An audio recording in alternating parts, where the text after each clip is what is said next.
Hello, and welcome to Addicted Like Us, a podcast discussing all things written by Krista and Becca Ritchie. I'm your host, Haley, and today I have Julia, aka Reading Chemist Chronicles, with me to talk about Some Kind of Perfect, Book 10 in the Addicted series. Before we get too far, this is part 7 of the Some Kind of Perfect discussion, so make sure that you listen to the first 6 episodes before jumping into this one so you get your timelines all in order. A quick recap. I am Haley, a longtime reader and lover of Krista and Becca's work. I'm also a part-time illustrator, and I had the privilege of working on the special edition covers for the Leica series. Now, I just love to spend all my time talking about my favorite books, aka anything written by Krista and Becca, so the Addicted Like Us podcast was created so I could sit down with friends and discuss all of our thoughts. So let me reintroduce you to Julia. Hey, I'm Julia, and I have been reading and loving Kristen and Becca's books for a little over 10 years now. I first found Addicted to You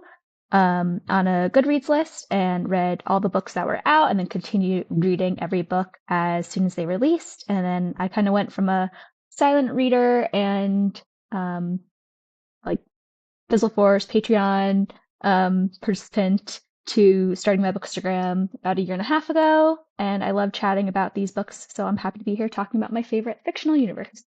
Yes, I think it's really funny because I started editing the episodes that we recorded back in like September. It's funny to hear how your bios kind of changed. The time frame has gotten a little longer for how long you've been a fan because it's taken me a long time to organize us recording 7 episodes at this point. It's fine. But so we are jumping back in at the year 2024. So our very quick recap at this point, Rose and Connor, they have Jane, Charlie, Beckett, Elliot, Tom, and Ben. Lily and Lo have Maximoff, Luna, and Xander. And then Reich and Daisy have Sully, and Rose is currently pregnant with their second baby. And then also we saw that Willow and Garrison are expecting a baby as well. And then I thought another thing to note for, I think we're going to try and cover 2024 and half of 2025 in this episode. So something else to remember, they have been they've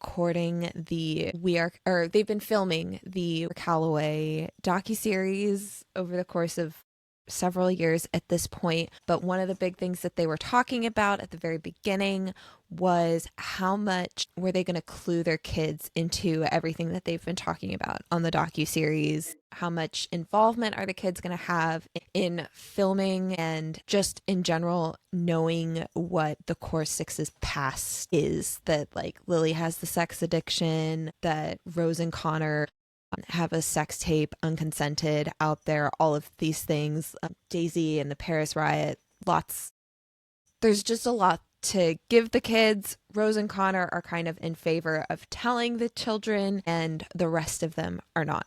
So something to keep in mind, that these attitudes have not changed. Sir, cool it. Okay, so chapter 36. This is Lily's point of view at the Hale House. It is January 2024. It is New Year's Day. And so they've just finished celebrating the start of the new year.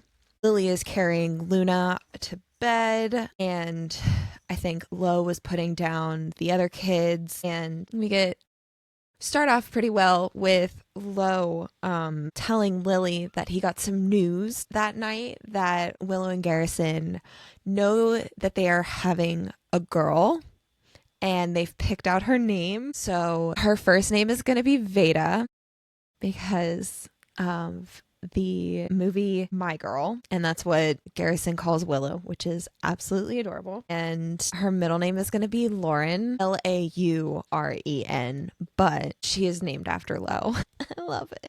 I love it. And that Willow asked him, should she do the Loren spelling or the Lauren spelling? And he was like, nah, she doesn't need the spelling, like the the bad L-O-R-E-N juju spelling. That behind. just, yeah, just had some bad. Just do the traditional girl spelling. The name has enough meaning Yes, that it doesn't need the spelling too. And I'm like, but so it's the cute. sweetest thing. Like, Yeah. just, I mean, it's absolutely adorable that his sister wants to name like her daughter after her brother, but it's also like Garrison's naming his kid after Lo too, and like how much Lo means to him. I love it so much. I love how much, I mean, I think we've talked about this before because it's like all of them, but how much like the names that they all choose mean to Yes, all of them, and how a lot like they all kind of choose names that either like remind them of someone or they have some kind of special meaning.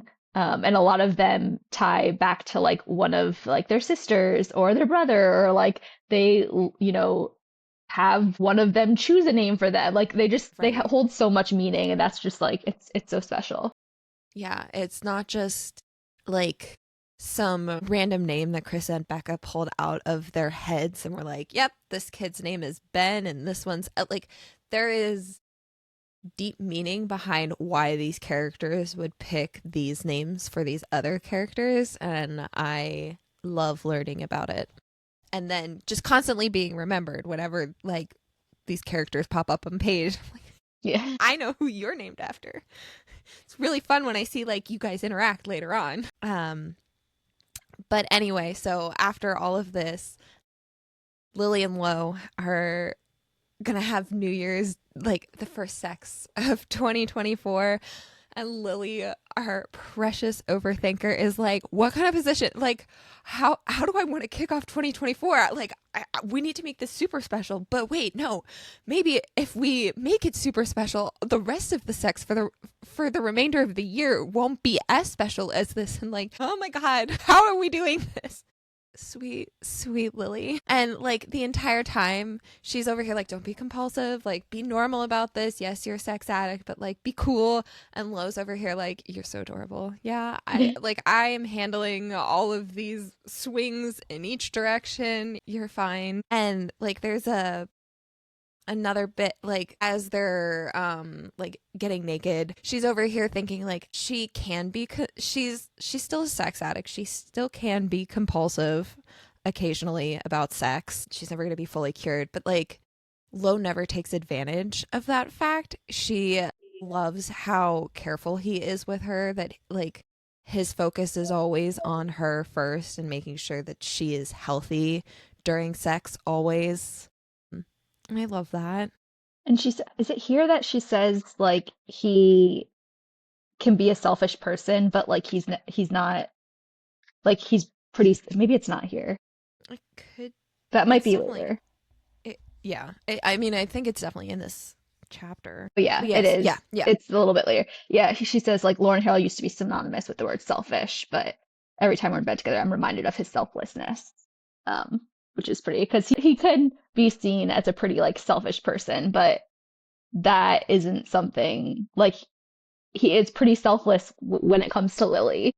Right. Yes. And like there was a time where maybe he. I don't want to say. Like, I feel like if I say this, it's gonna put him in a bad light. But like they were both addicts and they didn't Yeah, understand what was going on. So like, yeah, there may have been a point where he was like, "Yeah, my girlfriend just really likes to have sex, so let's have sex."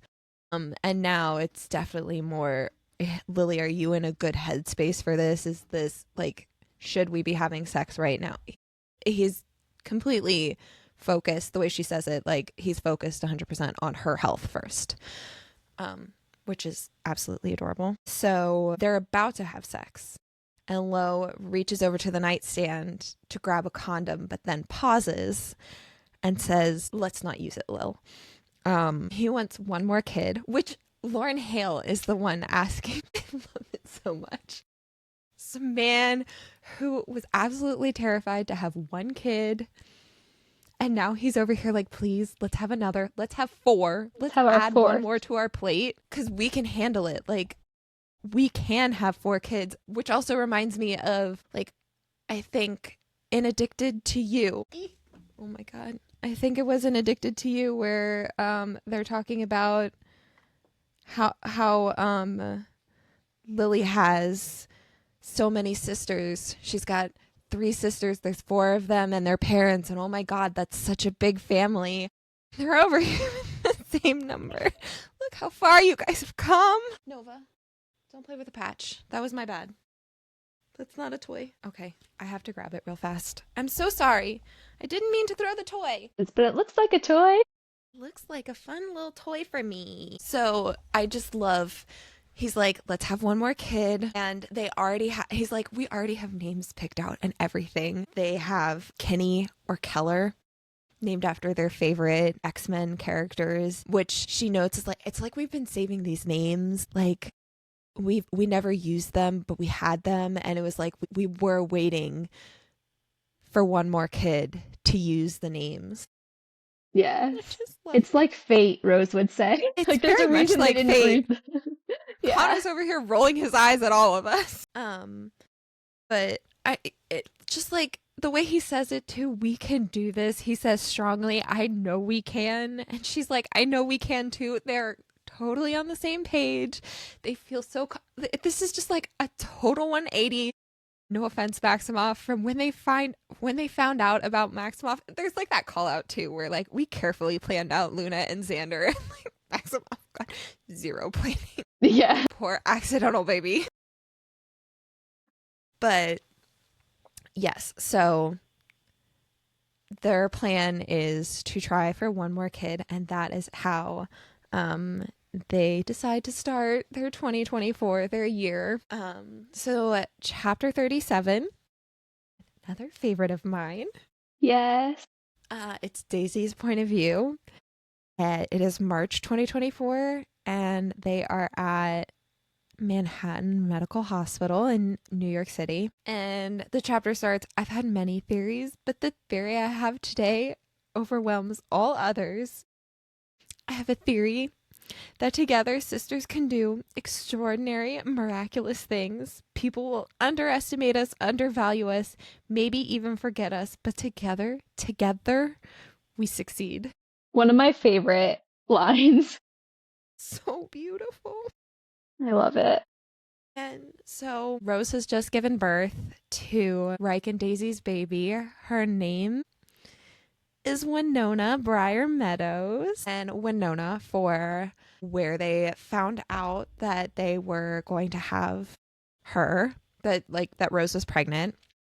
And then Briar after Rose, because Briar Rose. And Rose cried over this. Of course she did. This woman who claims that she never cries. I hate crying. It's so good. Just like she talks about how she was right there next to Rose during labor, and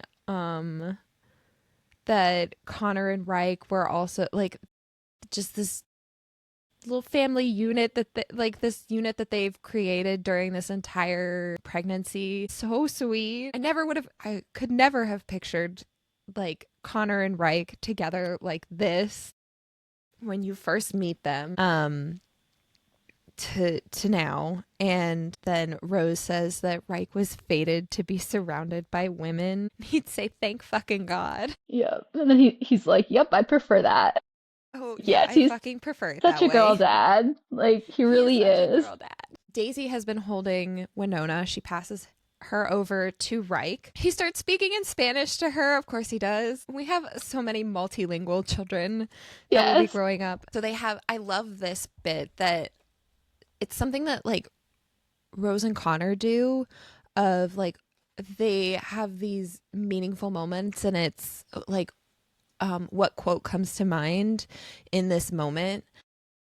And Connor has one: happiness, knowledge, not in another place, but this place, not for another hour, but this hour. And then Reich contributes to this with, so Connor that was a Walt Whitman quote, and then Reich also has a Walt Whitman quote. I have learned that to be with those I like is enough. And Daisy thinks about how Connor really identifies with Faulkner.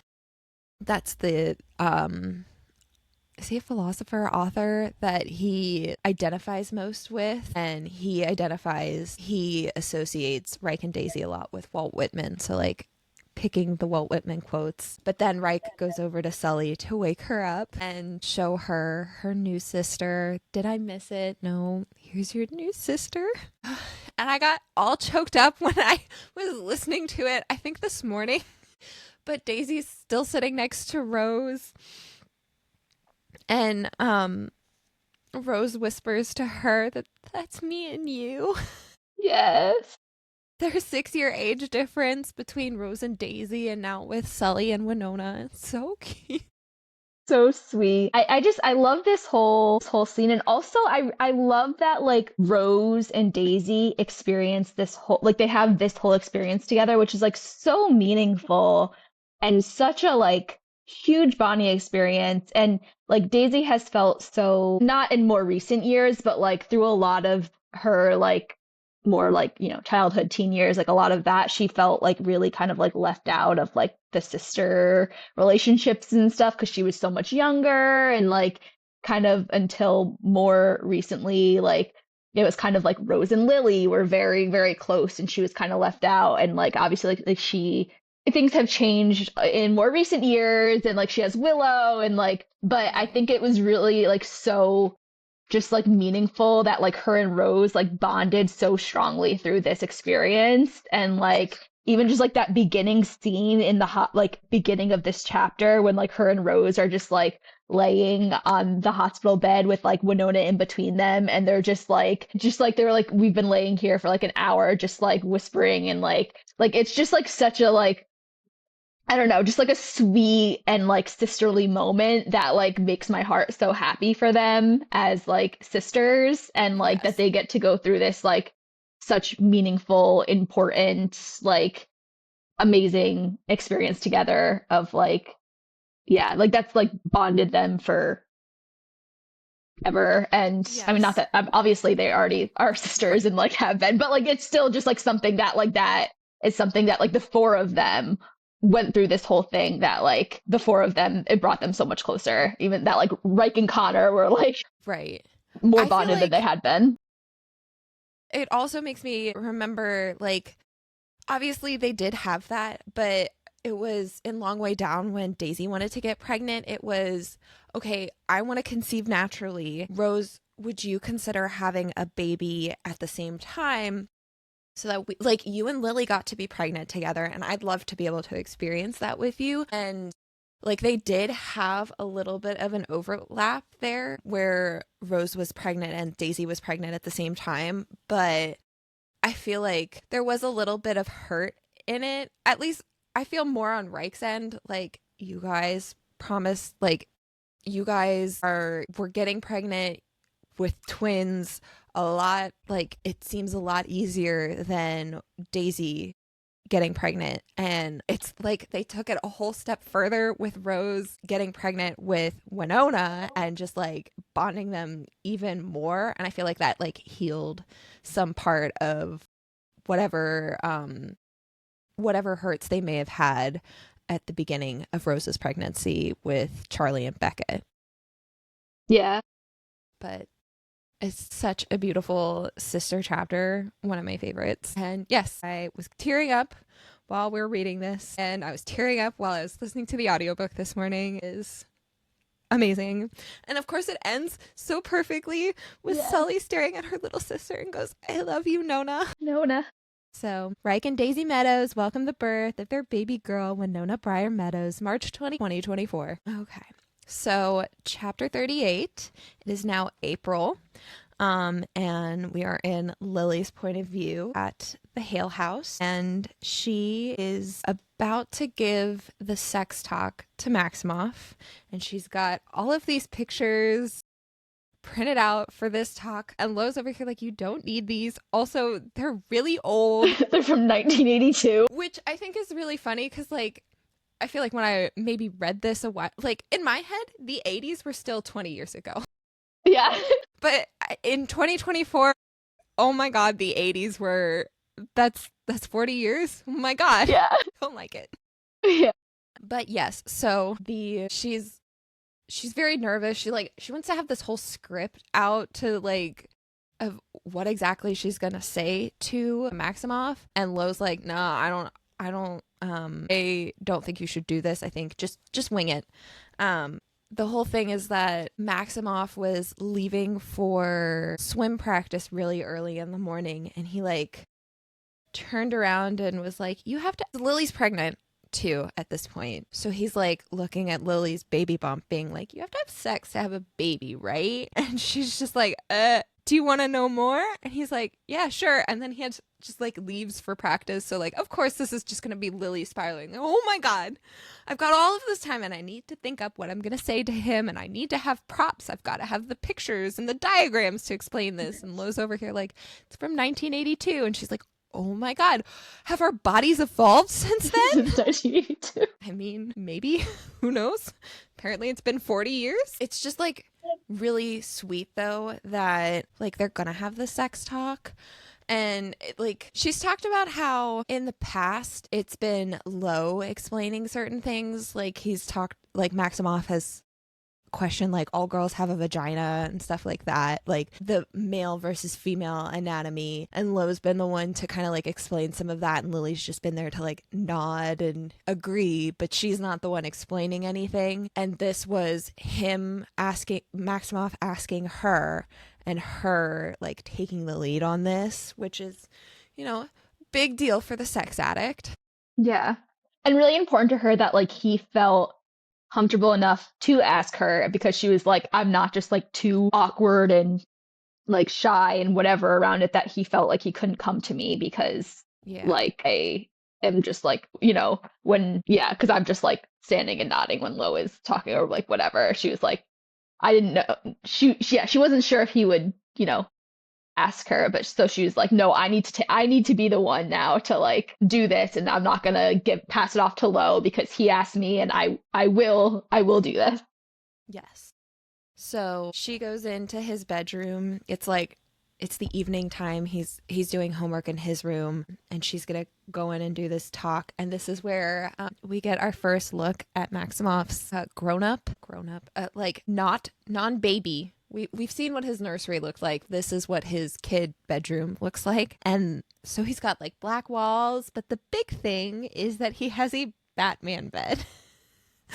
She's like, I'm so surprised that Lo even let this thing like cross the threshold into our house, but he can barely spend any time in this room. Lo's intense hate for anything DC is just so funny. There, she says like, but Lo loves Maximoff more than he hates Batman. But like, I feel like there's part of Maximoff that's like, this is real funny to see my dad's reaction, so I'm gonna love harder on DC over Marvel just to get this funny reaction out of my dad. And then we also get Maximoff. He's doing his homework and he's working on math, and we already see that he's copying Jane's notes. So one, we see that she is a lot better at math than Maximoff. He's the big reader, which we will continue to see throughout the rest of their lives. And Jane has horrible handwriting. He can barely read it. It's one, she has like chicken scratch handwriting, and two, she's got like doodles all over, like cats drinking milk and sleeping and all of these things. Like, it's fine because she's really good at math, so she doesn't need to pay attention, I guess. But so Lily's like, okay, well, you asked me, do you remember what you asked me before we left? We're going to talk about this now. And she like explains like how people have a baby, how like the sperm meets the egg, and how the sperm meets the egg, that it comes from the penis, and like when the penis goes into the vagina.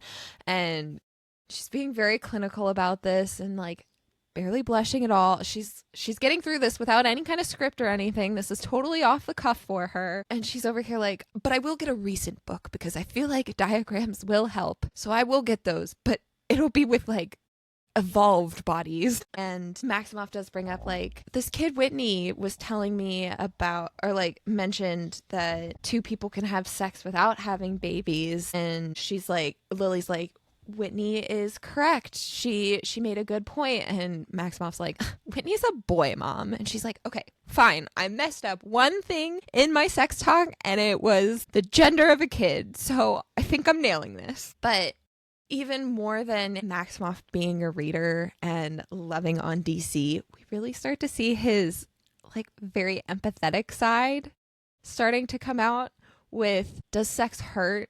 Are you okay when you have sex? You're okay. Just like, he has such a bleeding heart. Mhm. It's like back in he was like 5 when they were at Superheroes and Scones, and he was like they were talking about like girls having periods, and he was like, "Oh Yes. my gosh, I don't want this to happen. Luna and Janie, like this is gonna happen to them. I don't want that. Like that's gonna hurt." And they were Bleeding like, from their "No, it's butts. okay." Yeah. They're like, "No, it's okay." He was so distraught over that. And Yes. it's just like, And we like see it even more here where he's like, so you don't hurt, and Jane and Sully and Luna, they're not going to hurt during sex. And Lily's over here like, don't. It can feel good for grown-ups. They'll be fine. It may hurt in the beginning, but they'll all be fine. She's like, you'll all get these urges when you're older, something to do in private. Mom, how old were you when you started having sex? And it's like, I was 13, and it wasn't to your dad. You're not going to take the steps that I took, okay? Old. I was old when I had sex. And she like gives him the condom talk too. He's like, she's asking, does all of this make sense? And he's like, yeah, it does. I mean, the whole thing sounds kind of gross. She's like, good. You're a kid. This should be gross. And then, any more questions? Yeah. If Benji has 12 apples and Mary has 345, how many apples do they have in all? Like, yes, I can handle math. Let me get my calculator. Which she says, yes. This I can handle. Hell, after today, I can handle anything. True. You are such a superhero, Lily. But so she helps him with the rest of his math homework, and then she leaves his bedroom and she notices, like, Lo said that he was going to stay and listen, just like be that backup if she needed it, but like the hallway is empty. So she goes to search for him and finds him in Luna's bedroom. And so we had already seen her being called a Loon alien because of her little antennas in the last episode, and we see even more how much she has embraced the alien space theme, that she's got star printed PJs, and she is talking about her planet Thebula already. God, when was she born? She's got to be like 4. It's 2019. She's like 4 or 5. I think she's 4 at yeah, this point. I think 4 because 2025 is kindergarten. So Yeah. yeah, 4. So she's already got this like very I guess expansive imagination. Like, she's already claiming that Lily and Lo did not have her on Earth, that she belongs on Thebula. Does she talk about that here, or is that later? Yeah, it's here Okay. like a little bit after Oh, Lily that's walks it. in and like Yes. they're talking Yes. about that, then she kind of talks about Thebula and Mm-hmm. that she thinks that's where she's from, and then like Lily Yes, that's thinks right. about how she claims that they had her on another planet and brought her back to Earth. Yes. And That's yeah. but yeah, and it's also, we see her really scared for Maximoff because there's like a movie that came out over this that's coming out over the summer that she saw a trailer for, where like this boy drowns, and she's like, I don't want Moffy to drown, so on my planet, like, he'll be totally safe from drowning. And Lo's over here like, it's okay, your brother has swim classes, like he takes swim classes and like he knows how to swim, he's not gonna drown. She's like, but what if the swim classes fail? Brother can't drown. It's And like we'll Lo's, just all the water is just glitter. It's yes. fine. Then he can't drown. But it's a really cute moment of Lo being like, Mafi's the best swimmer in the entire neighborhood. He's so good. I think that's his superpower. But shh, it's a secret. And it's so sweet, like how she talks about how Lo never thought he could be gentle, not even with his own kids, but he was wrong. He might not have the softest voice, but his innocence surfaces. Innocence that we both lost at a young age. He finds and gives it all to them. My heart. So beautiful. Yes. So then Luna has her mommy, I was telling dad about Thebula, and like, does this, like, I was born there, right? And Lily's like, oh yeah, that sounds familiar. And Luna's like, I'm gonna draw it. I'll draw it for you, and this will jog your memory perfectly. So while she's doing that, Lo comes over and she's like, when did you leave? And it was, I stopped listening when you were talking about Benji and Mary and their apples. But I always believed in you, Lil. But that was extraordinary. I didn't blush, not once. I love it. I love them. It's just such a good moment for her, like a big mom moment. Yes, so big. Like, and also just seeing how, like, from years ago, like, yeah, just how far she's come and being able to, Yes. like, have that conversation with, like she said, like, she didn't blush, like, she wasn't, like, rude or worried or, like, awkward or not being able to, like, say what she wanted to. Like, she did it and she was, like, able to do that because she wanted to, like, have this talk with her kid and she could, and that's just like so, Like like being, so far for her. Yeah. yeah, it's like making sure that like they're as open as they possibly can with their kids, that they're not, I don't know if unreachable is the right word, but like that they're not closed off, that like that their kids can feel like they can ask them anything. I really love, I love that they're like fostering that, and we see it in this chapter. With the next chapter, 39, it is Rose's point of view, still in April, and she is at the Callaway Couture boutique in Philly.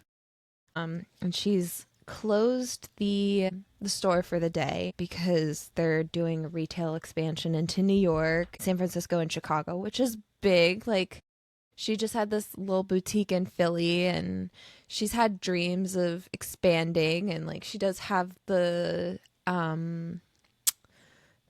baby clothes line with Hale Co, but like get her own clothes even more out there, more nationally. But she's also uh designing clothes that are a little more couture and like not meant for the everyday woman, that are a little more high end fashion. And she's over here like, I have a 5-year plan for a fall fashion line. But even, and like, I have my gremlins, but like, I think this plan is doable. Like, of course it is. You're out here creating a 5-year plan. I can barely come up with a 1 month plan for my future. So I think you're good, Rose. Yeah. I feel very confident that your 5-year plan is very doable, knowing who you are as a person. Yes.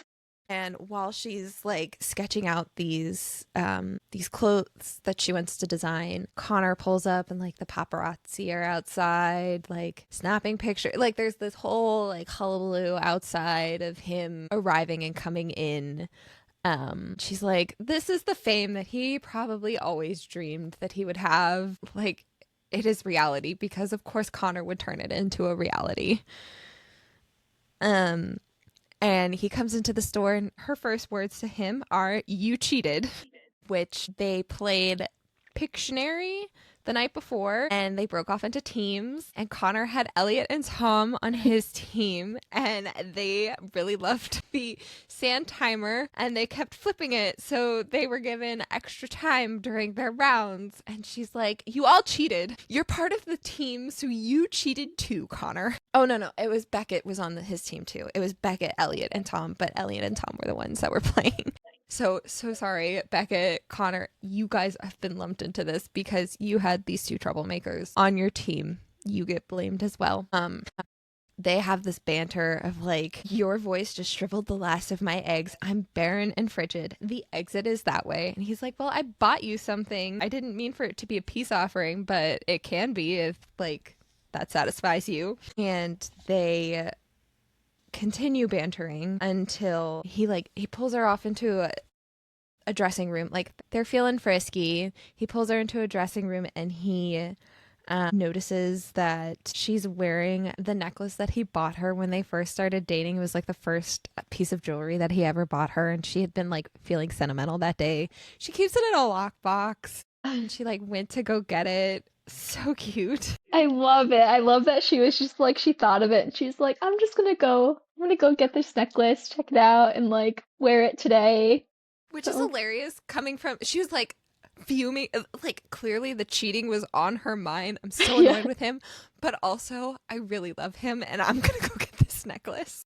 Yeah, the necklace that is so like meaningful, and she doesn't want it to like get lost or damaged, or anything, that she like keeps it in this like lockbox that she Of has to go course. and get. Like, okay, So, you're so yes. upset about the cheating.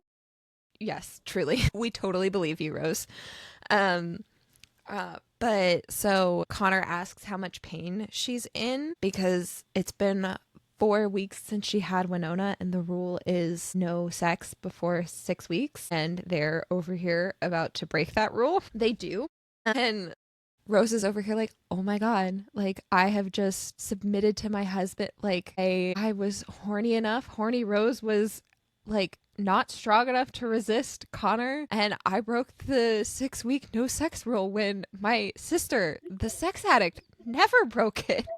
And then afterwards they're like Sweet. keeping her legs elevated because they are not going to squander this chance at having another girl. Like she kept her promise to her sister, and now there's still this open-ended what um what is the plan for the rest of the Cobalts? Are they going to keep having kids until her girl, because at this point it feels like she's just going to continue to have boys, but they're still going to see if they'll have this girl. So he came inside her. Her legs are elevated so the sperm will get to her eggs faster. Like, this is all very scientific. Hello. Thank you. Yes. And after this, she's like, all right, well, you brought the bag. Give me the bag. Whatever. He's like, I thought you didn't want it. Like, I was a cheater. You didn't want the bag. She's like, well, the bag can actually go to hell. I want what's inside the bag. And he bought her a lace bustier, which is very similar to what she had been sketching. And she's like, there was a time when I would have cringed at him buying me any kind of lingerie, like a man buying lingerie for me. And instead, I'm like, oh my God, he know, like, this was exactly what was in my brain. And he's like, he's found a version of it. He knows me so well. And she says, Connor knows me so well. The gift is never an overt suggestion. It's simply, I saw this and knew it was something you'd buy yourself. He does know her so well. Yeah. And That's why too she's like, okay, acceptable, because it's not like he's like that could be not like a great gift, right? Like she could in another way it could be like, oh, like I'm buying you lingerie. Like, okay, thank you. Like right. she knows that it's like truly him getting it because he's like, I know you'd like this, right? Like I Right. know this is something you would like and want, and like, fashionably want. And I saw you drawing Yes. something. So, and she knows that coming from him, like it because of that. Like that's why he's got it from her and Right. stuff. So He's just happy to spoil her. Like, she would have bought this yeah, for herself. So instead, like, her husband goes out and buys it and, like, spends the money on her. I'm like, yes, that is what Rose would love. yeah, And then I love the, like, all right, well, it's hideous. And he's like, all right, well, hand it back. You already gifted it to me. You must love hideous things. I do love you. And my hot words should sear him dead, but they only pool love in his eyes. I could set Connor on fire 1,000,000 times over and he'd never burn to ash. I suppose that's why we're made for one another. He can withstand every single inexhaustible part of me. Yeah, he can. say not even withstand, just withstand it. He loves it. Oh my God, he's like, please give it to me more. Yeah. So then we have Willow and Garrison Abbey welcome the birth of their baby girl, Veda Lauren Abbey, May 11th, 2024. And then we get the next chapter. It's Connor's point of view.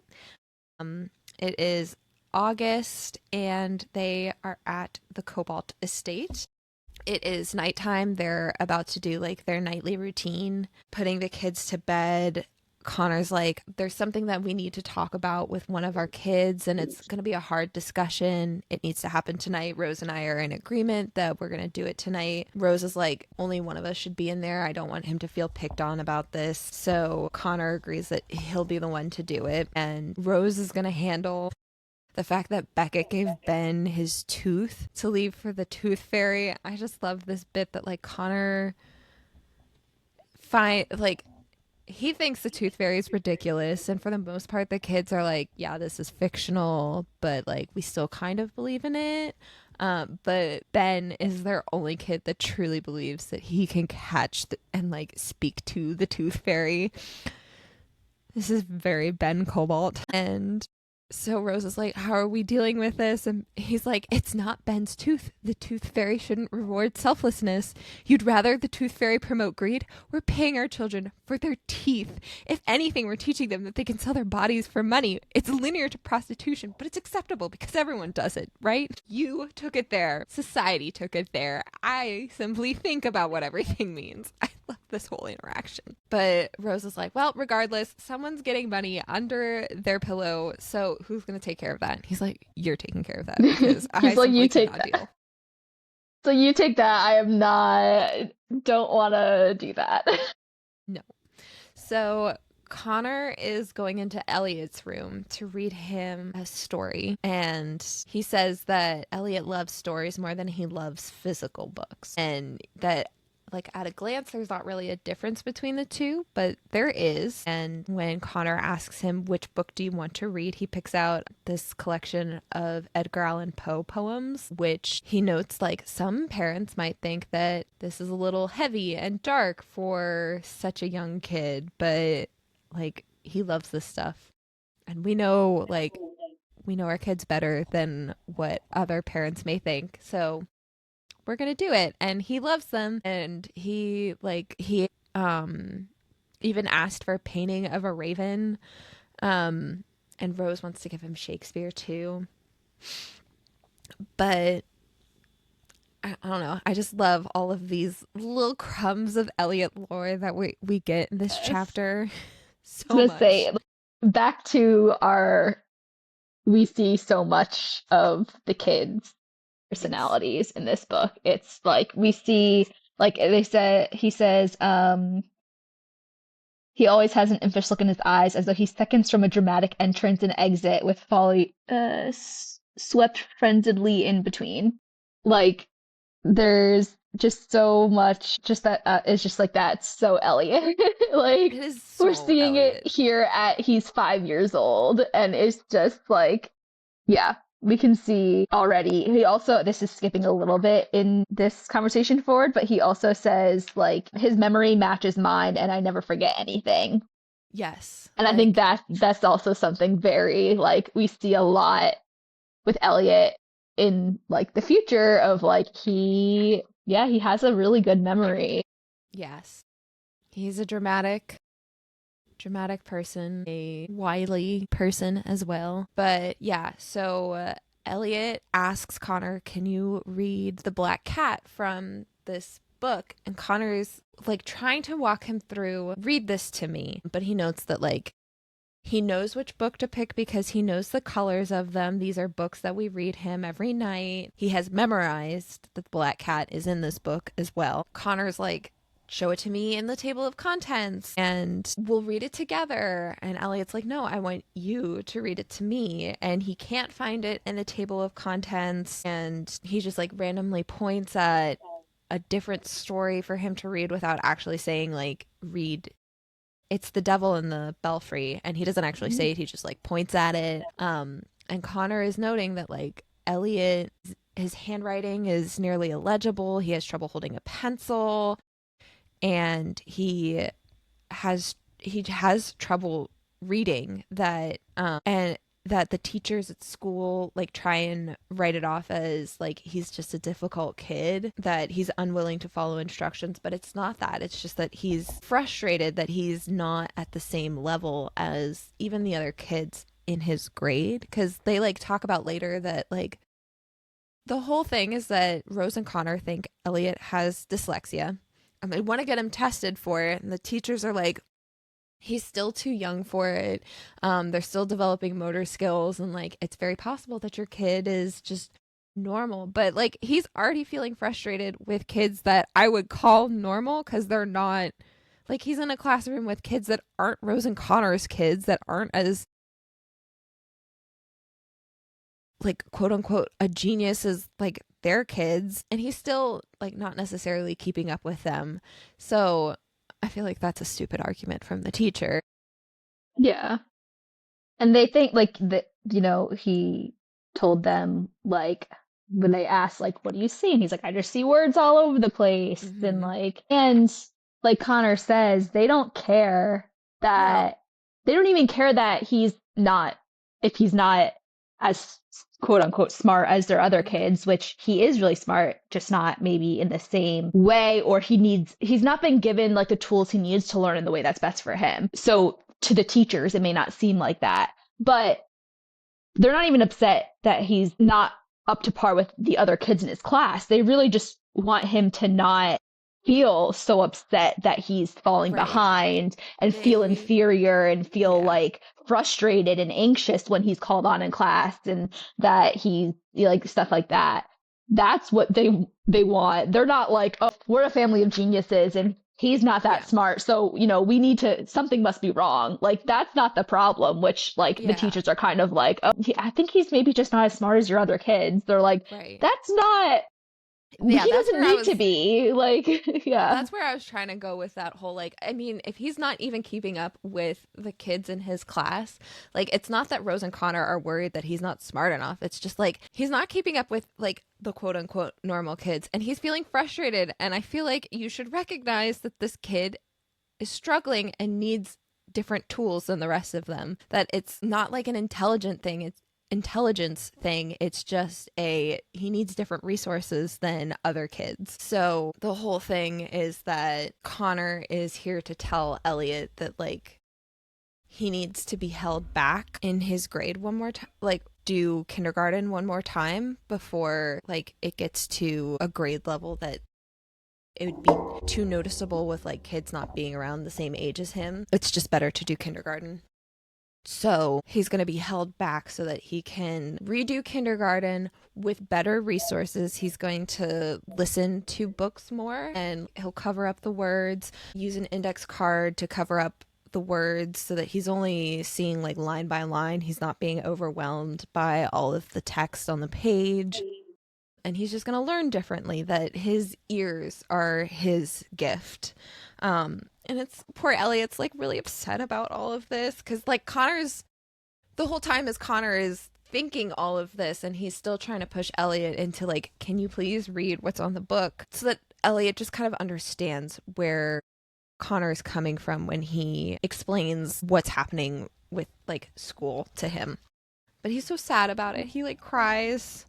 Um that he's not as smart as the rest of them. All the other kids can read more than me. It's not fair. So, the best news of the entire thing, though, is that because he's being held back, he's going to be in the same grade as Tom, his best friend, and his brother.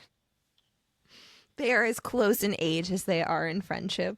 I think, I think that's so like that is them ending up being now in the same grade is something that is like so because like they're already close, just being like close in age and like Mm-hmm. little chaos monsters together. But like now being put into the same grade starting from like kindergarten, I think is something that like is so in like what I'm trying to say. It's such an important thing that we see like for the rest of like their like down the It line feels very like that. pivotal for them. Yes, because like being like I have a similar age gap between me and my sister. We're less than a year apart. And I think Okay. like the one biggest difference is being in a different grade in school, right? Like Right. you can do the same sport, you can have the same friend, like you can be best friends, and the one time you spend the least amount together is in school. Right. And so like them then having been in the same grade is like they're literally everything They're is going to be as, together. like, yes, they're Like going to be yeah, so like tight.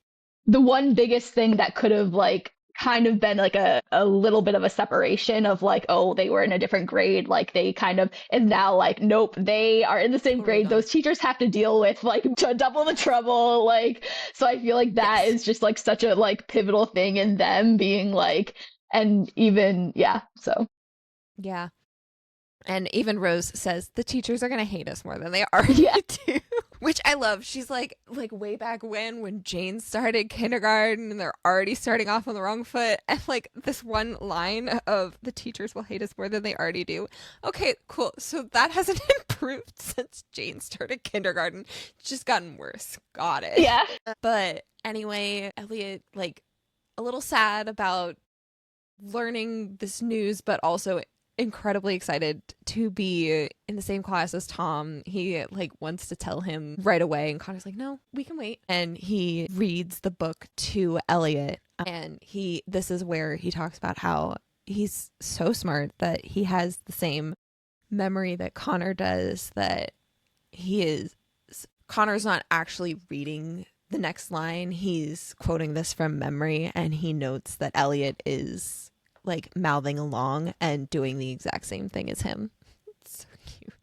So 5. cute, but like at Yeah. 5, and it's like I can think of a couple of other things that he can start to memorize in the future. I love it.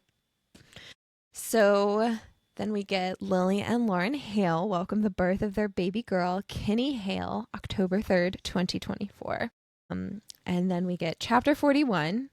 This is December of 2024 in Lily's point of view, and they are at a mall in Philly going Christmas shopping, and she's like trying to work on, okay, this is Kinney's first Christmas, this is Xander's birthday and like Christmas, we got to make that special too. Like I got to pick out all of these things for my kids, and it's a lot. At least the paparazzi aren't here, but there's a lot of fans in the mall, and we've kind of made this like little hub in the food court. This is like, I can't remember what she calls it. It's like the circle or something like that. But they're in the food court. Rose is sitting around like delegating everything, because we learned that she did successfully get pregnant.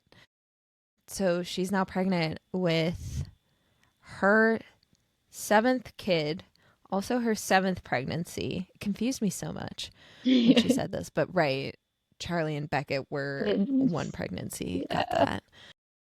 But yeah, so she's taking it a little easy and like holding court in the food court with like 5 bodyguards around her, and she's like writing all of her like Christmas shopping list to-dos to this assistant that's like running around trying to get everything for her. She like can't find, that's what it is, the protective circle. She's trying to find like hair clips for Jane, and Rose is like, all right, fine, well then I'll make them. But, like, here's the rest of the list, and also like make sure you pay attention to that last one. That's very important. So she seems like she's strict doing all of this, but the last thing is that Hope needs to take a break. Hope is her assistant. She's been working hard, and Rose recognizes that, and she actually does treat her employees very well. She goes, what was the last item for Hope to take a break and eat lunch? I had to remind her yesterday that I wouldn't fire someone over a simple mistake. Do I look like a drill sergeant? She grips her knife. Is this a trick question? Yeah. And then Lily's over here like, the protective circle has chips. I like it. Yeah. So Lily has been struggling to try and like figure out all of the gifts that she's going to get for her kids. She also misses Lo. Lo and all of the guys in Willow are taking the kids out to play in the snow. We also see Rose so again, Rose is pregnant. She like drops her utensils and is like clutching her belly, and she's like, oh my god, are you going into labor? But then again, I know what Rose in labor looks like, and this isn't it. And Rose is also kind of an expert at this now, I guess. But they talk, like Lily talks in her head about how Rose and Connor have been trying to determine like what are their next steps if this kid is a boy. What will they continue to try for another girl? Part of Lily thinks that Rose is going to look at this as fate, saying, you guys said like the original plan had been 8 kids, and this is the universe saying try for that 8th kid. And at the same time, Connor's probably going to be over here like, nope, your health is very important, and that's going to be the trump card. So they're still trying to decide, and she like asks Rose, like they like discuss like, what do you think your plans are for this baby if it turns out to be a boy? They have that discussion. Also, during this, Lily is eating, and she drops some blue cheese dip, I think. onto her shirt, and she's like, crap. This now looks like I've got Lauren Hale's cum on my sweater. And she's like, Rose, can you help me with this? And Rose, of course, she has like a Tide pen or whatever to like wipe it off. And she's also trying to help Lily with this whole like dilemma of what are you going to get the kids for Christmas? I'll help you make a list and you can keep me company. You could have baited me with the stain removal pen. I'd rather you stayed with me because you went to be with me and not my cleaning products. I love you both. And then she tries to use this removal pen, and Rose is like, you're doing it wrong. Come here. I will take care of this. Rose is so mothery. Mm-hmm. She is so much a mom. I love Yeah. it. And while she's cleaning Lily's shirt, Lily's looking over across the mall and she notices there's a pet store with a sign that says, Adopt today, last call, shelter dogs and cats looking for loving homes. And she notices a very specific basset hound that's super cute. And he's like toddling around and he falls over onto his face. But then he like gets himself right back up and is playing around. She's like, he's really cute. And then Daisy and Poppy show up. And Lily turns to Daisy because she's like the big pet owner with Coconut. And she asks her, like, what does last call mean? It's these poor puppies and cats are going to be put down if they're not adopted because the shelters are overcrowded. This is not great. Like Lily's like, what? No, oh my god, I can't let this happen to this poor puppy. I want this puppy. I've never wanted an animal as much as I want this puppy. So she goes over to the pet store and Daisy follows her, and the pet store owner like explains to Lily that this puppy here only has today left and he needs to find a good home. He's this cute little 10-month-old basset hound. And I'm sorry. Poppy comes over and she's like, what's going on? Lily wants a dog and I'm giving free hugs, says Daisy. And Poppy, I'm sorry. I know we're supposed to love her. But she's over here like, Lily, you can't get a dog. You have a 2-month-old at home. Like, Poppy, can you please just believe in your sister? Please. Why are you such a Debbie Downer? I'm a big dog person. I do not advocate for just leave the puppy to be put down. No. So They can do it. They have 4 kids. What's one dog? They what's got one it. dog? Even with a 2-month-old, they can handle this, okay? They can do it. And meanwhile, Lily's overhearing that she's found the fierce one. If we do this, you have to remind her to not bring home strays. Our beautiful cat queen, Jane, of course, brings home stray kittens. Of course she does. I cannot imagine the stress where Rose goes through to find these stray cats in her house.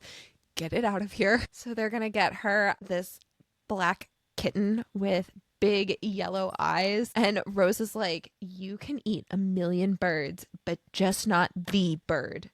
If you have any disagreements, tell me now. And this cat like meows and rubs her cheek up against the glass. And Lily's like, oh my God, Rose Calloway Cobalt can communicate with felines.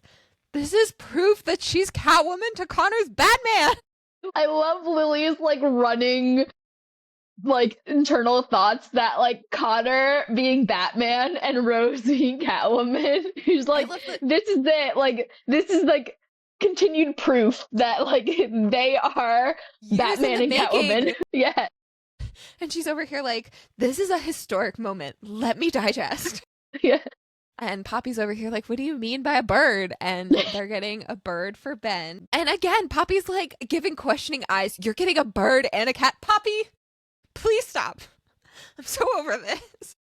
You sound so judgy. Let these people have their animals. Yes. I am a big animal person. And so like we know Rose, like, okay, yes, like maybe a little, obviously she didn't choose to get one today, but like, come on, it's Rose and Connor. Clearly, I think they've probably been considering for a little while, like, okay, yeah, if the opportunity arises, we need to get a cat because Jane has been corralling all these neighborhood strays, trying to bring them in. They're like feral cats with fleas. They're like, Jane, we cannot bring these inside. She's like, you know, just not meant to be domesticated. Please stop. No. And she's just loving all these cats. So they're like, okay, we need to get a cat when the opportunity arises. So I think Like, she calls Connor when they're over there. She's talking to him about this. And then also Ben has wanted a bird. It's better than a snake. Yeah. Like, she's like, Poppy, come on. Like, better than the snake that Elliot wants. Oh my 'Cause who God. would want a snake? Elliot. So Rose and Connor, they can do it. Okay, come on. Yes. Like, Yes.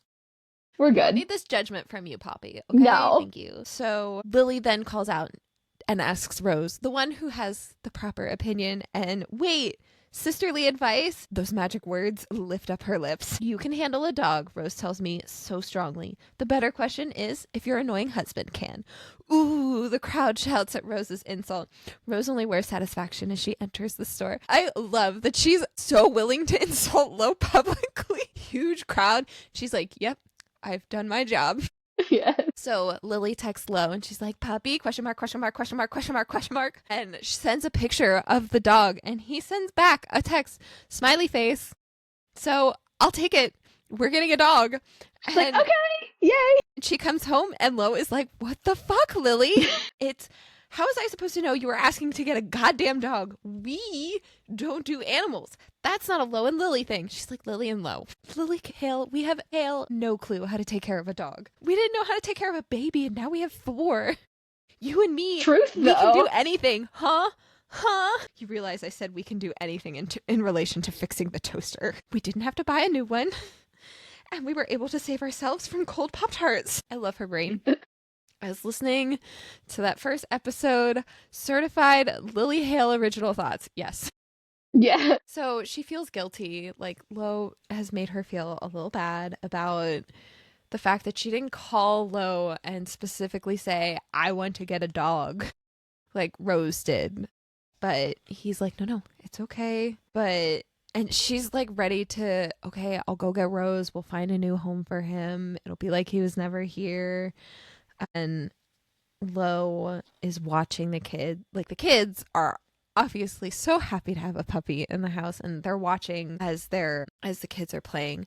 Also, I think it's really funny to note that, like, while the kids are playing, Lily and Lo are like off to the side talking about this and having like this whole back and forth. And Max Moss over here like, is everything okay? And every time Max Moff like turns to look at them, Lily and Lo like turn their bodies like more and more away from him, so he can't see what's going on.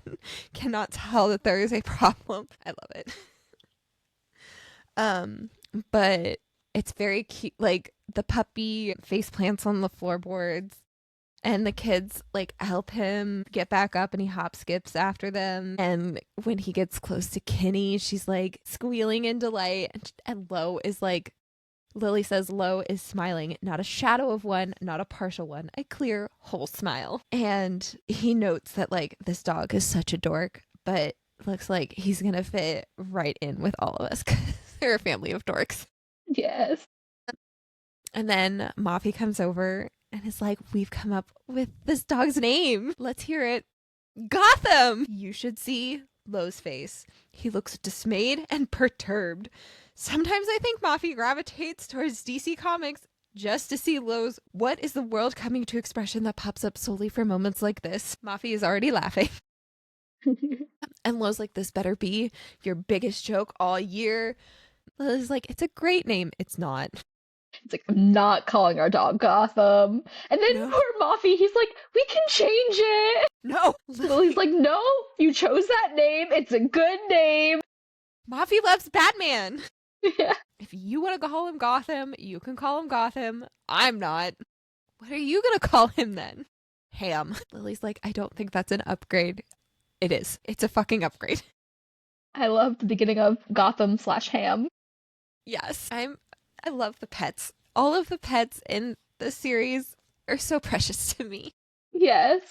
I also love that Daisy like stayed to like make sure more pets got adopted. Like, she's just using her celebrity status for good. She's like, okay, if I'm here, more people will come. So like, I'm just gonna of a certain niece that she has that visits the animal shelters in the future. Mm-hmm. Yes. I love it.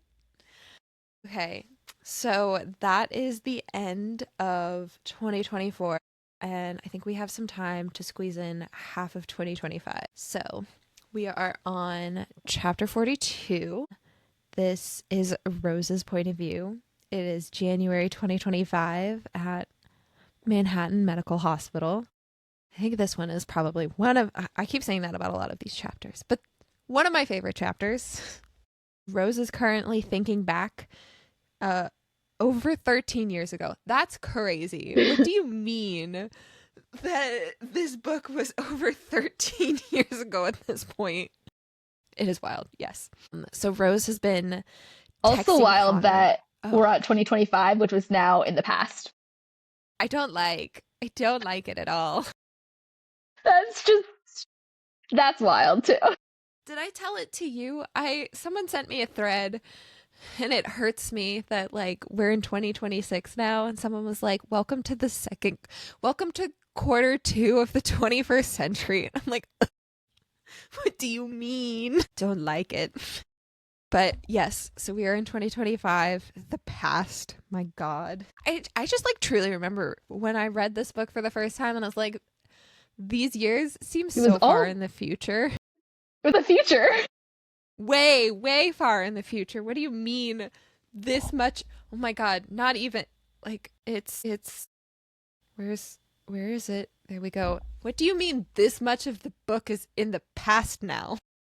That's wild. Okay, so Rose is walking through. She's thinking back to over 13 years ago, her college years. She is like very stressed about finals and she has been texting Connor. She has all of these texts. Connor's like, let me take you to lunch. One, you can eat alone. I don't have time for food and drink and dates. My sister is my number one priority and she needs me. Do you know what I did last night? I spent 5 hours researching sex addiction and contacting professionals in the field. I'm no closer to helping her than I was the day before. Text 2, I will not go to lunch with you. Text 3, I have a French paper worth 15% of my grade due tomorrow. I haven't even read Franz Fanon's, I can't pronounce that French word, that French title yet, and now I have to skim the book. I never skim. Text 4, I don't even have study materials for my strategy and information final tomorrow. My economics professor decided to up the final to November to alleviate stress on the first week of December. I loathe him. I'm not alleviated. It's worth 50% of my grade, and now I have less time to study.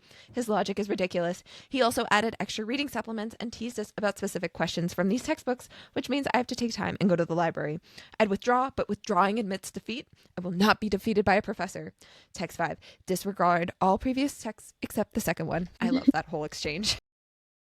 But yes, so this whole thing is taking place right after Lily has admitted to Rose that she was a sex addict. So very stressful time in Rose's life, dealing with finals, dealing with Lily's sex addiction. And she's also at the very beginning of dating Connor. So I just lost my page. There we go. So she is rushing into Princeton's library to go study. And who does she find there? She finds Connor.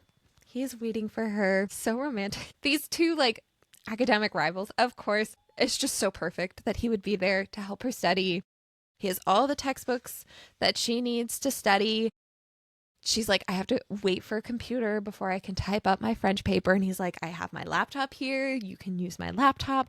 I'm going to go buy you a coffee. We can like talk through some of the questions that your professor has mentioned. He's ready for the ultimate study date. Yes. So even though she's like trying to push him away, she also like talks about like, I thought your allegiance was to Penn, not to Princeton. What are you doing in the Princeton library? I think he says the magic sentence right here. My allegiance is to you, Rose. A woman who bleeds loyalty. Yes, that is the exact right thing to say to her. Yes. So he winds up helping her study and it's so cute. She's like, I don't need Connor Cobalt, the tutor. And he's like, you don't have him. You have Connor Cobalt, the boyfriend. How much of him is real? Terribly, terribly real, darling. So they spend like several hours working on her stuff. She gets distracted because she like, I can't remember. She like messes something up with her pen or something. He's about to write something down. He pulls like his pen from behind his ear or something and is like writing something down. She's like, no, I'll just grab this other pen to write with. Yes, I'm feeling very flustered over you writing stuff. It's very sexy. But she like pauses and he's like trying to get her attention. And she like tells him like continue, let's continue walking through this. And he says no. And his lips an inch from mine, he whispered something, not a quote, not in French. Connor Cobalt murmured, "What's inside this feeling that screams at me?" His eyes spoke of battles and wins and years positioned right across from me. Devotion, fealty. And then he kisses her. Their first kiss. Yes. Love it. And again, the whole devotion, fealty, a woman who bleeds, loyalty. Yes, these are all of the right words to say to her. And so she is thinking about this, what's inside, this feeling that screams at me, devotion, fealty. That's what I remember as I scream in a hospital, as I squeeze my husband's hand. He towers beside me and as invincible as the day he leaned against that library table. So she gives birth to their 7th child, and she feels just as emotionally wrecked as she has about all the previous 6. And you can tell, like, she does not care at all. All she cares about is that this baby is healthy and now in her arms. So she totally misses that the doctor has shared that they have their girl. And so she says quietly, "What's this feeling that screams inside of me?" And he says, "Love." Oh my God, I'm totally fine. I love it. I love all of like the little callbacks that the two of them have to like these super important, meaningful moments between the two of them across like their like I love that. She says, "Years. I wanted another girl for years. There was even a possibility that we wouldn't try again after our 7th child, but we had her. Fate was kind to us after all." Chromosomes. Science, not fate, darling. Stop it, Connor. And they note that her very thin, wispy hair is this bright orangey red color from Connor's side of the family, that his mom, her hair was originally a lighter orange that she dyed. So they're a little surprised by the hair, but I love our little carrot top. Yes. And so then Rose shares the name that she's had picked out for so long, Audrey, for Audrey Hepburn. And Connor names her Audrey Virginia Cobalt after Virginia Woolf. And Rose is like so emotional. She says, "I am a tsunami today, more water than rage. Audrey, I'm so sorry, little gremlin. This is not a good representation of me." And Connor's like, "On the contrary, this is a good representation of both of us." And I love when he says that, like, he says, "Connor captures my gaze. His unrestrained emotion could power the world." And, like, Connor having just, like, unrestrained emotion on his Yes, face, oh my which is, like, God. not, you don't see that Huge. from Connor very often. Yes, like Rose can see, it's like Rose can see the nuances of his face. Like she knows him very well, that like maybe it's not like screaming what he's feeling, but she knows what he's feeling to this. Yes. Not only him having unrestrained emotion, but him like having that and then saying like that's a good representation. This is a good representation of the both of us. Both of them having this like emotion, her like having tears in her eyes and him like having this like emotion on his face and him being like, no, this is like because like he would have in the past been like, I don't need love. We don't like that is not something that would benefit me in my life. But he's like, nope, this is This is me. that she's This is who I am. as she says, like, or thinks after that, like, vulnerable and in love. That is them now. Also, Connor cries when she says, "What's this feeling that screams inside of me? Love." And there's a tear. Oh, this man crying is too much. This is why it's one of my favorite chapters. I love seeing the emotion come out of Connor Cobalt. Yes.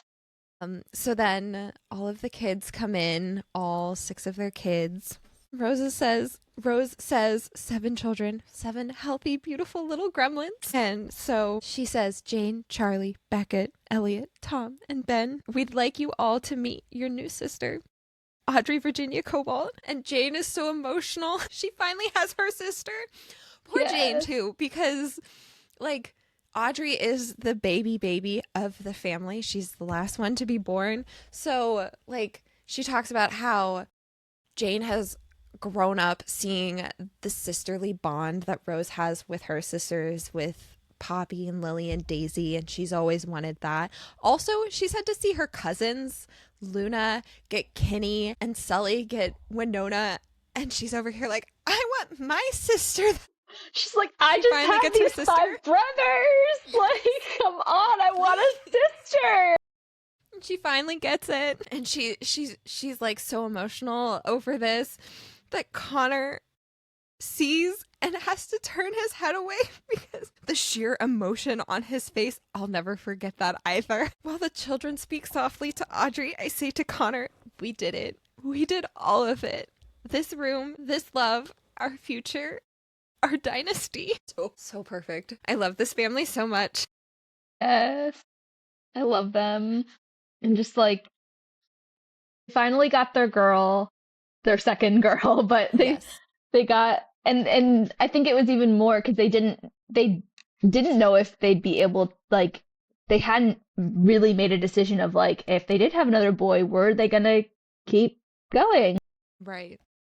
It Rose is, I think, 35 now, Yes. and she had, I think it was few chapters ago, like, I forget if it was Lily or Daisy, maybe it was Daisy, who had said that, I don't remember, it was one of them, had said that, like, Rose had said she wasn't sure, like, she didn't want to keep having kids, like, Spend her through the end of 30s her 40s, yeah. having And, kids. like, they they didn't have to worry about if they were going to have another or not because they got Audrey. Yes. And then just like, yeah, I don't know. Jane got her sister, Jane got her and sister. They have their full family. It feels complete. yes, Chromosome. Like Connor still gets his massive family yes, regardless, even if it's not 8.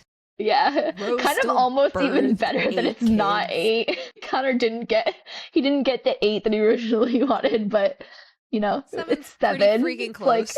yeah, kind of great. Yes. So, Connor and Rose Cobalt welcome the birth of their baby girl, Audrey Virginia Cobalt, January 27th, 2025. All right, so chapter 43, we are in Daisy's point of view. It is May 2025 at the Philly Aquatic Club. It is Daisy, Reich, Lily, and Lowe are about to watch a swim meet that Maximoff and Sully are participating in. It was mentioned in the chapter where Lily has the sex talk with Maximoff that like he had been going to swim practice, that Reich and Daisy take Sully and Maximoff to early morning swim practice, and then Lily and Lowe take them to like the evening practices. But it is something that they're both pretty serious about, swimming competitively. So Lily and Lowe are over here. Like Maximoff is first up for his meet, and Lily and Lowe are like, oh my god, does he look nervous? Does he look stressed? It's very cute. Lowe making fun. Do you need CPR, love? And Daisy is also noting that like she never had the drive that Sully did, that Reich definitely relates more to what Sully has been going through over the past couple of years. Like when it comes to swimming, that she feels she's taking this very seriously, that she trains really hard. She's got a more competitive spirit, and Reich has to assure her that like that's like she's going to fucking stress because it means something to her, but she's also having fun days. Like, don't think that just because she feels compelled to be so serious and focused on this, it doesn't mean that she's not enjoying it. Like, this is her sweet spot. This was Reich's sweet spot. So he knows like this is Sully's sweet spot. And I think Daisy probably worries extra too because of her past with Yes. modeling, and Yeah. like that wasn't like a good experience for her, and it wasn't like fun for her. So I think like she's gonna extra want to make sure that like the things her girls are doing, like they want to do, and they're never Right. doing it because like they feel like It they feels have like an to, or obligation. Yeah. yeah. So it's good that like Ray can reassure her, like, no, like just because it is very like just because it can be like, I don't know if stressful is the right word, but like yeah, like she has that like drive to like be the best, and at times she could Mm-hmm. be like upset about, I don't know, like sometimes in sports, like, yeah, you lose or like whatever, and like there's Right. a lot of stuff like that. Like that doesn't mean that she's not like loving it and having fun. Like that's just Right. being the competitive spirit. Yeah. And he knows that Yes. because he had that. Like she said, like he was the captain of the his college track team. Right. And he did rock climbing. He was captain of college track team. Like he was very He's a like very athletic, and sporty he liked man. it. Yes. Yeah. Cannot forget this about him. And then they also talk about, so she's like, how much fun? And she's like playing with her hat, and like Reich taps her hat. So she's, so that kind of fun. If you're implying what I think you're fucking implying, no. You don't want someone to tap her baseball cap? I don't want someone to fucking tap her anything. She's a baby. She's like, she's 7. But we already see this very overprotective attitude that Reich has towards Sully. I mean, obviously, we don't want anyone to tap her anything right now, because yes, she's 7, but she's not a baby, right? Yeah. So then Maximoff then steps up to the pool because it's time for his meet. The boys go first. Jane is also there to cheer on her cousins. She has pom-poms made in like their favorite colors, orange for Maximoff and turquoise for Sully, and she's like waving them around to cheer. She also learns how to whistle from Daisy, like that like really loud between your fingers kind of whistle. Ugh.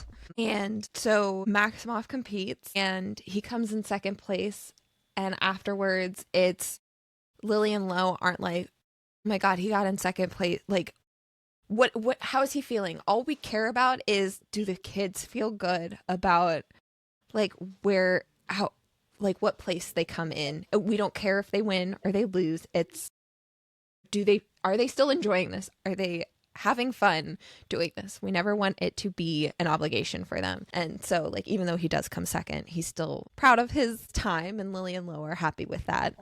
And then Jane turns to them and says, did he mention it to you? He was desperately upset last night. I, for one, told him that he should tell you. Did he tell you? Janie, I love you. So this is the thing that I was talking about in our recap, the thing to keep in the back of your head, that all of a sudden the parents are very tense because what kind of secret is Maximoff keeping from them? There are so many things that they could learn about their, like that the kids can learn about their parents through the internet, through just being at school and like the other kids telling them. Like, it's not too difficult for them to uncover things that they don't want, that the core 6 don't want the kids to know about yet. And this has been this point of contention between Rose and Connor and the rest of the core 6, that they want the kids to know these things now because they're getting older and they're going to uncover things, and they could be keeping secret, like they could know these things and they just won't, they'll feel like they can't go to their parents to talk about these things. And Reich and Daisy and Lily and Lo are all like, no, they're still kids. We want to keep their innocence intact for as long as possible. So it's been this whole thing since 2018, this bit of contention between the 6 of them. And this bit like brings it back to the forefront. Like, crap, what secrets are they keeping from us? What is Maximoff not telling us? So that stresses out the 4 parents there. And then it's Lo asks what happened. Jane's like, so he didn't tell you? No, he didn't say anything. He might not speak to me for the rest of the week, but I'm willing to undergo best friend silence for this. He has a rash on his penis. Half of us sort of relax. We just dodged a bigger catastrophe. Did he show you? No! He described the malady, and I searched WebMD, and I concluded, off very little knowledge, mind you, that it's irritant dermatitis from chlorine in the pool. Also, this is an 8-year-old? An 8-year-old like this? It's so like she said she's so verbose, but so are the rest of the kobolds. I still have this theory that Connor reads them the dictionary every night. Yes. I also love that it's like, I almost puked. Why'd she have to start off with desperately upset? She's so verbose. I love her. But yes, so they are now a little more relieved, like still like, why didn't he tell us about this? Why did he go to Jane? But they wind up getting like a text that Maximoff was going to tell Lily and Lo about it if the problem didn't go, like he was going to tell them the following day if the problem hadn't gone away. It was just, he was waiting. Fair enough. An embarrassing thing to have to bring to your parents. Just think about Pharaoh finding out about this. You'd make fun of him for sure. But so with that stressor out of the way, it's now Sully's turn to compete, and she does come in first place in her meet, and Daisy can recognize that like she like smokes the rest of her competition. And it's not, in Sully's head, it's not that she's trying to compete with these other kids at the swim club, she's really competing against herself. And she sees that most especially with her time when she gets out of the pool, that like her time is a clean 2:40 and like her record is a clean 2:40, and during this meet it was 2:40 and 13 seconds. So she's already over here like trying to figure out, where did I gain time, what can I do better to lower, like beat my record. And Reich again reminds her, like, I'd be the same fucking way at her age. It took him a while before he, like, how does he put it? He said that he stopped fixating on his record-breaking times for climbing when he grew older. He just enjoyed the experience. So, like, she just has to go through it. But she's very competitive, and I want to see her continue competing for a long time. So, of course, she wins, and they hear a parent that's sitting near them being like, of course the Bigfoot won the meet because she's so big compared to all of the other girls. And you know, Reich and Lo and the rest of them and Lily and Daisy don't take that very, very kindly. Lo's like, you want to talk Bigfoot? I can talk Bigfoot all goddamn day, and it's not that girl. And it's because she's so tall, and Reich doesn't understand like why a girl would be picked on for being so tall. And Daisy's like, yeah, well, you didn't grow up being the beanstalk. But she points out to this guy, like, Reich is 6'3", Daisy is 5'11". They're tall people. They're going to have a genetically tall kid. She's 7 years old. And this guy's like, well, she looks 12. You should pull her out of these meets. And it's very frustrating for this family. And it's very frustrating for Reich. But Lo actually comes in and mediates and is like, not worth it. And she's like, sometimes Lo can play Connor's role when he needs to. Which, good for you, Lo. I'm so proud of you. And then as they're leaving, Reich gets the last word with the Sullivan beat your fucking kid because she wakes up at 4:30 every morning to practice. That's it. Which, oh my God, 7-year-old. Practicing at 4. This is a very driven and devoted child. Yes. She's already dedicated at 7, which just like, again, shows like we are seeing how completely dedicated she is to her sport, that like she is willing to wake up at 4:30 in the morning because she is dedicated to getting better. She loves it that much that like she's that devoted to it. Yep. And like that's why she's so good. Not because she's tall or whatever this parent's complaining about. That's that whole bullshit thing that like you're tall, so you must be good at basketball. Like that's no. She could be so tall and just like flop like a fish in the water. Be good. This man, like, and they try and logic this out with this guy, and he clearly just doesn't fucking understand. Some people you can't like reason with. No. So they think they've left this man behind because they don't recognize this guy. They've never seen him at the swim club before. But Reich, Daisy, and Sully and Winona is with them too. We're invited out to have dinner with a couple other families that are in the same swim club as Sully.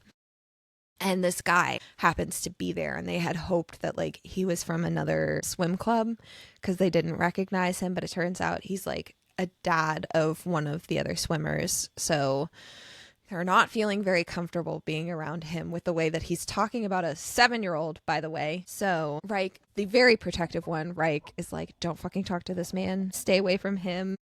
And it's Daisy reassures, like, everything's okay. We want to celebrate how you want to celebrate. If you feel stressed or unsafe, we can leave anytime. I love that they cultivate this safe space for their kids. Yeah. There's also this really cute moment where Daisy is holding Winona and she's getting really fussy. And so Reich grabs Winona instead, and she kind of calms down. And Daisy mentions that she has this theory that like because Reich is taller than her, she gets to see a little more when Reich holds her, and she's really happy about it. And they like did this test where like Reich holds up Winona and she's like totally happy baby, and then he like lowers her down to his waist and she starts crying. She's like, see, she just likes being up high. So cute.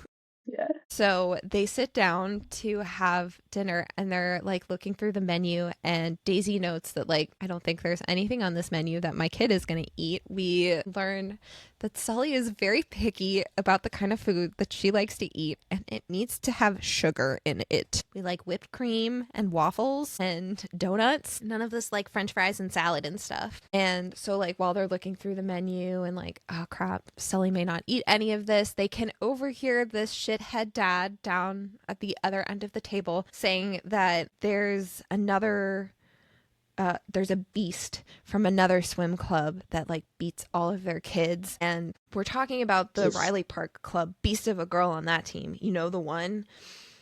The beast is 4 inches shorter than your girl. You're such a dick. And he sucks. says Like, maybe she'll slip and fall. So again, sir, you're talking like even if you weren't talking about Sully, you're still talking about a goddamn child. My 7-year-old. God. Like, what is your problem? In no way is this ever a good thing for you to be talking about. Okay. Don't like this dad. So it continues to put Reich and Daisy on edge because he sounds very threatening. Maybe she'll slip and fall. You're wishing harm upon a kid, and you're definitely making it out to sound like you're actually talking about Sully. Not great. So then the waiter comes over to take their orders. She asks Sully for an autograph. Like, no, I get that they're famous, but like, what's a 7-year-old's autograph gonna do for you? I don't want the autograph of like celebrities' kids. That doesn't mean anything to me. And like Sully's very confused. So like Daisy redirects and she's like, I'll sign it. So they're like getting like this celebrity treatment. And like, of course, that's just going to make the rest of the people be like, oh, these Hollywood types. Like, no, we're from Philly. We are Philly natives. And she talks about how they still get flack that people don't think that they're from Philly. Like, oh my God, yes, we are. We didn't grow up trying to be celebrities. This is not who you try and paint us out to be. And so when the waiter then asks Sully what she wants to eat, she asks for like breakfast food, and they don't serve that at dinner time. And but they can maybe ask the chef to make like an exception. And the other people are overhearing this and like coughing princess. And it's just like overall not a great atmosphere. So Reich then like demands, you know what? We're going outside. Let's talk. Because he also says, when she says, like, she'll just have water, he says, good, maybe she'll faint Yes. next week. Yeah. Literally? A 7-year-old. My God. Like, so Is not swimming only that are important you to you? really, Is the prize that your kid is going to win really that important to you, Kenneth? that you are wishing harm on a child, being like, maybe Crazy she'll work. faint? Like, that's just like, Crazy how can mental you work that you're doing think here. that? Like, what also, what would you think if, like, someone said that about your child? Because you're a dad, seeing as though, like, your child is in the same swim team as, so, like, how would you, like, I don't know, man. Like, that's just, like, you have to be pretty awful to say something like that, actually. Just Truly. pretty awful. Yeah. So then that's when Reich is like, all right, we're going outside now. Let's talk, Kenneth. And like, yeah, that definitely does concern Reich and Daisy about Sully's safety. And it's like, all right, well, we're just going to send our bodyguard. We'll send Price to take care of her and protect her if we have to. And Reich has left his phone at the table, and Daisy can see these texts that are coming in on his phone. Lo says, don't do anything I wouldn't do. Connor, better advice, don't punch him. So Reich has clearly been like venting to his boy group chat about what this dickhead dad has been saying. So they're kind of looped in, and Daisy can see out the window that Reich is like in a shouting match with this dad, and she's like, all right, we're canceling the order. We're gonna leave now. Sully, let's go. We're just gonna wait on your dad to take care of this outside. She's like, Price, can you go help him? I really love that. Well, okay, so Quinn's gone. Quinn is right. I was like, she didn't go ask Quinn, Reich's bodyguard, to go take care of this, but Quinn's bringing the car around. So Price, can you go take care of what's going on? And Price is like, well, Reich asked me to stay with you, so I'm gonna do that. I'm like, of course Price would do that. And of course Reich would do that too. Yeah. So it does wind up that Reich punches this man. Reich and Kenneth fume much closer to one another. Kenneth points a finger and then he abruptly launches his fist towards Reich's jaw. Reich ducks and then knees Kenneth in the gut so hard that the man falls to the sidewalk. Reich never says another thing. He just leaves and storms back inside. Go, Reich. Thank you for doing what we all really wanted you to fucking do. And so they all get in the car, they exit the opposite way. The paparazzi were outside too, capturing this fight that Reich was having with his dad. So he's coming back into the restaurant and leaving out the back so that they get less media attention as they're leaving. But as they're driving home, Daisy is getting texts from Reich. She's seeing the texts that Reich's getting from Lo and Connor. At least he punched first, bro. Small achievements. And then she's getting texts in her group chat with her sisters and Willow that Reich called this man a dirty motherfucker. I'd stab his eyes out with my heels. Reich should have taken a fork to his skull. I wonder who said that.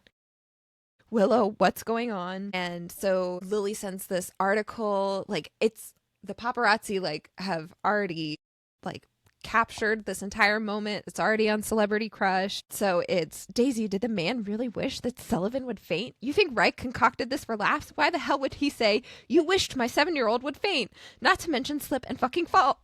Of course it's real.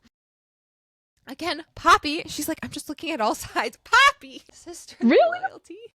Why are we looking at this other man's side? You don't even know him. You know the shit that their family goes through. Poppy, you make it so hard for me to love you sometimes. I'm so sorry. But Daisy realizes Reich was being so smart about what he was doing, airing out what this man said very publicly and captured by the media. So if anything were to ever happen to Sully, this man is right at the top of the list. We know that he is not a safe man for her to be around. And the chapter ends with, we're okay. We're all okay.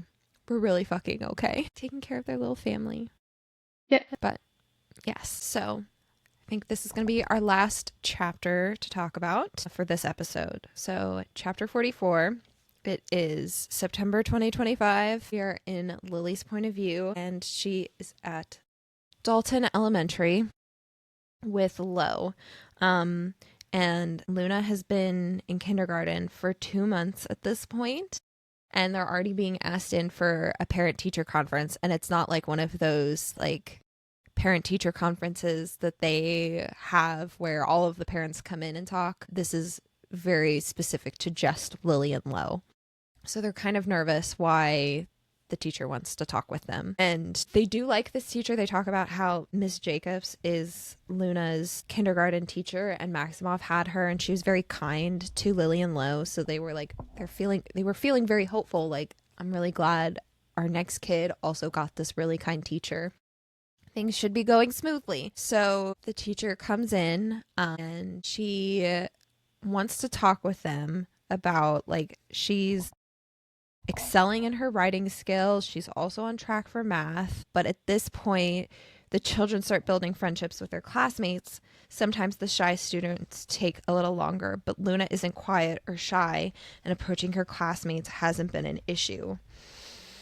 And she's kind of tiptoeing around. I want to caution again that there's no reason to be upset. Many kids struggle in different areas early on, and kindergarten is really the time to see those weak points and try and strengthen them. Luna isn't making any friends. She's left out of group activities unless I make the other girls include her. Just so sad. My poor, especially when she talks about how she's not introverted. She has no problem going to these other kids and talking with them. It's just these other kids suck and don't want to include Luna in anything. And the whole thing is that they think Luna is weird, which I love my beautiful weirdo. Let her be weird. But Luna. Yeah, I know. I love her so much. The teacher asks, does she have any friends outside of school? And she does have friends, but they're her cousins. They're her family. And it's hard because if they were to invite any other friends into her life, these kids and these families have to sign NDAs. So it's really hard for them to introduce these kids into their family. It's just easier for them to have her cousins and the rest of her family, her siblings, to be her friend. But the teacher's making it out that it's not great, that it just encourages Luna to continue to be her weirdo self and not find common ground with the other kids in kindergarten. Which, Miss Jacobs, what are we doing? Why can't you encourage the other kids to get into what Luna's getting into? Yeah. Goes both ways here. And Also, Tom and Elliot are in the same grade as Luna, just in a different class. yes. Right. Yeah. Yeah. And that was something that Lillian Lowe like pose. What if we moved her into Miss Nala's class, who is Elliot and Tom's teacher, and it's like Teacher. Miss Jacobs is like, I don't really recommend that. Kids will like talk about it at recess, which who cares? This is where she also says that like they call some of the girls and boys have called Luna names and they call her weirdo and creep. Oh my god. Kindergartners. I was gonna say they're 5. This is like also. Households are they growing up in? So I was gonna say, like, kids at 5 do not. They're Okay. parroting what their parents say. Yes. Parents need to do better. They do. But yeah, so this obviously hurts Lillian Lowe. And that Miss Jacobs like continues on. She talks about how Luna talks in different voices, and she talks about imaginary planets and like Finn Farley Hunter, which is part of the Hallway Comics, is like a comic book for kids. And that's where Willow points out like that's just the stuff she's into. I'm not gonna tell her to abandon the shit that she likes because other people don't get it. It's not her fault. It's theirs, which yes, fair. We could also be introducing these kids to these things. It shouldn't all be on Luna. Yeah. Defend her to the end, but they decide like we're not going to force her into something, but we'll introduce other stuff and see if she likes it. And then this is where they talk about possibly moving her into Elliot and Tom's class, and that's where the teacher's like, I don't really recommend that because they'll talk. And she says like it's still early on, let's just like this is why I'm calling you in here now so we can talk about this and just like let's see what we can do to improve Luna's situation in class. And it's so hard for Lillian Lowe. Tears prick my eyes. We weren't ever called weirdos. You were an asshole. I was shy. Luna's not shy. She's outspoken and loud. Her opinions and imagination fill a room and don't fit into a certain mold. She's different, but why is it so bad? It's not bad, Lily. It's not. And Lo is trying to assure Lily and himself that she'll be okay. And that's what she repeats to herself over and over. And we are going to end here on this really sad note. And on that sad note. It's fine. It doesn't get much better in the next couple of chapters. They're also heavy. Yeah. But we are going to pick up with the rest of 2025 and 2026 in the next episode. But until next week, continue to stay addicted to Krista and Becca's writing like us.